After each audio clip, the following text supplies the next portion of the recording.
Hi, this is Anna B for dmbsgotstyle.com. I hope you guys are having a great Monday.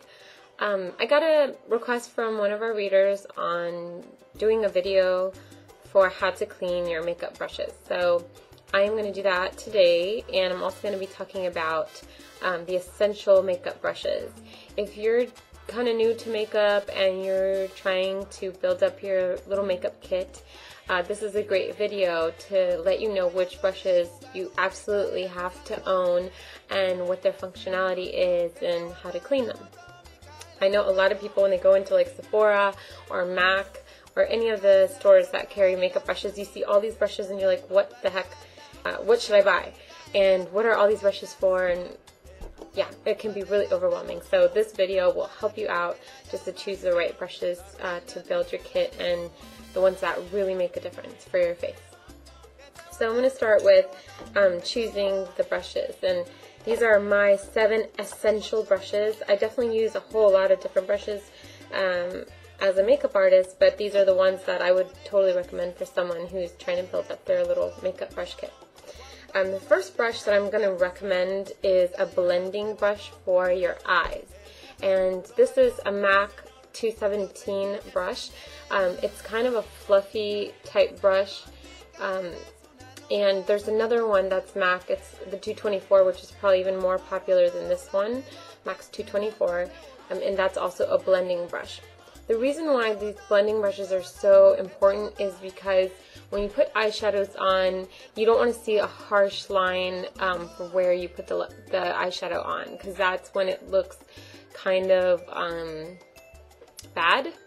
So you want a brush that is kind of fluffy, that you can kind of just smooth over those harsh lines of your eyeshadow so it blends perfectly into your skin. And also, if you're using more than one color, a blending brush is necessary for those colors to blend together. And the good thing about the blending brushes is you can also use it when your concealer is looking really heavy on your eye and it's like creasing. You can also use your blending brush right here as well to just blend that concealer into your eye. So you could use it here as blending, especially on your crease area, and then down here as well. Number 2 is a shading brush. And a shading brush is kind of a flat brush that has a curve to it. I don't know, I'm not sure if I'm describing it well, but it's a flat brush, as you can see here. This is MAC 252, and there's also a smaller version called the 242. And these brushes are super essential for different things, actually. They're an eyeshadow brush, so you can use them to place your eyeshadow onto your lid. You can use them for your eyeshadow base as well when you're using that. So you can use it for creamy formulas, and you can use it for powder formulas. You can also use it to blend your concealer under your eyes. You can use it as to spot conceal, like if you have a blemish or something like that, and you can use your concealer and kind of spot conceal, or just if you need a more precise application for your foundation, just going around your nose and the curves of the face here, this is a good brush for that. So this is the 252. Any brush that's similar to this, yeah, you can use it for pigments as well. So this is really good for using with pigments on the eye. The third essential brush is an angled brush. An angled brush is one of my favorite brushes. This is what I use with a powder to fill in my brows, and I did a video on brows, so I'll link to that, but I definitely use this brush for that. This brush is also used to line or define the eyes with eyeshadow. The fourth brush that I would recommend is a blush brush. And I have the short handle blush brush from MAC. You could either get a 129 or a 116. I think the 129 is a little bit bigger. But basically, these are great because, first of all, you can use them to put your blush on. The ones that come in those drugstore little blush kits are horrible. I don't know how anyone is supposed to do their blush with those. They're like flat. It doesn't sit well, it doesn't look blended. I just don't know what to do. I throw those things away. They just do not work. You need something kind of fluffy. Okay, that's Diego laughing.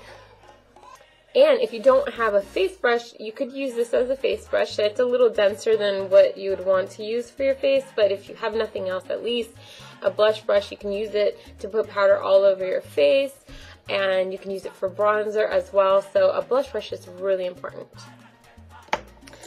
The fifth brush is a foundation brush. That's another highly recommended and essential brush. I have two different types right here.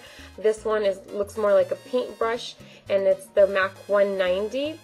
This brush is nice because it does lay on the foundation a little heavier, so you get, and it just looks smooth.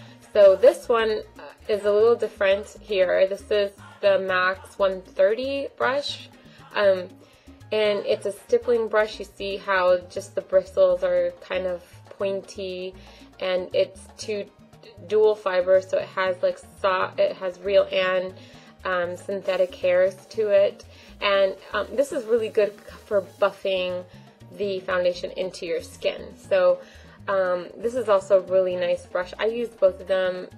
You can use both of them for cream or for liquid foundations, and you know, a lot of people use their hands to put the foundation on. When you use brushes, the application is a lot smoother, it's more perfect, and you can really just get into all the areas of the face with these kind of brushes, and the makeup tends to last longer, and it looks better, it looks more precise. The sixth brush that I would recommend is a powder brush, and this is Sonia Kashuk brand, which I was going to talk about brands. Sonia Kashuk does really good brushes for like a lower end brand, so if you're kind of on a budget but you still want to use brushes, Sonia Kashuk, her makeup brush kits start at like $10 at Target, so I would recommend starting there if you're just getting started and you don't have a lot of money to spend. It's better than using those cheap applicators that come with the kits themselves. I don't know how anybody uses those. I'm not a fan. So the face brush is good for all over face powder. It's really good for bronzer. If your bronzer looks patchy, it's probably because of the brush you're using. So this is going to give you a softer, more even application of your powder and your bronzers. The seventh essential brush is a lip brush. You know, it's my last essential brush. You might not use it as often as some of the other ones because, you know, lipstick, you just tend to put it on like this, and then gloss has the applicator inside of it. The reason why a lip brush is important is to get a more precise application of your lipstick, especially when you're using deeper tones like reds or plums or deeper red pinks, because when you don't use the lip brush, you could just kind of tell it's a little bit more messy and smudgy, and if you use a lip brush, it just looks a lot more precise, and it's not coming out of the lip, that kind of thing. So you definitely want to have a lip brush in your arsenal, and this one is great. It's a MAC brush, and it's the 316, and it has a little carrier, well, it closes basically, so that you can carry it in your purse and you don't get the lipstick all over everything. So those are my essential brushes. They're all here, even though I have more here, and actually right now they're dirty because I wanted to show you how to clean them. But I was going to talk about brands. So I talked a little bit about Sonia Kashuk for lower end, more inexpensive brushes, and then you have MAC brushes. I told you the price range. The reason why MACs are so expensive, and not just MAC, but Sephora brand or any of the higher end brands are more expensive, is because they're mainly handmade, and they're made to last. They're professional grade brushes, and they're really made to last for years, especially if you take really good care of them. So you just notice the difference in the quality, and the application is more precise. There's less fallout in terms of the bristles.